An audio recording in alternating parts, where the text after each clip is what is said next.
असा विश्वास त्यांचे सैनिक ठामपणे व्यक्त करत. त्यांची रणनीतीही अचूक असे. केवळ शस्त्रबलावर युद्ध जिंकण्यापेक्षा शत्रूच्या हालचाली, मानसिकता आणि गती यांचा अंदाज घेऊन योग्यवेळी योग्य निर्णय घेणं हा त्यांचा मोठा गुण होता. ते गरज पडल्यास आक्रमक बनायचे आणि गरज असेल तेव्हा संयमी भूमिका घ्यायचे. अशा संतुलित वर्तनामुळे ते एक आदर्श सेनापती म्हणून ओळखले गेले. बाजी प्रभू देशपांडे हे केवळ रणभूमीवरील योद्धे नव्हते, तर ते प्रेरणादायी नेता होते. लढाईच्या आधी सैनिकांमध्ये फिरून त्यांना धैर्य देणं, त्यांच्या डोळ्यांत स्वराज्याचं स्वप्न जागवणं आणि मृत्यूसमोर उभं असतानाही पाठीशी उभं राहणं हे त्यांच्या नेतृत्वगुणांचं प्रतीक होतं.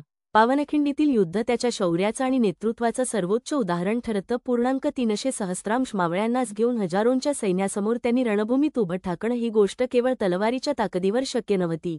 त्यामागे होती ती त्यांच्या मनगटातली जिद्द, त्यांच्या शब्दातील निष्ठा आणि त्यांच्या रक्तात वाहणारी स्वराज्य भक्ती. अशा या महान योद्ध्याचे शौर्य आणि नेतृत्व आजही महाराष्ट्राच्या मातीला अभिमानाने उभं करतं.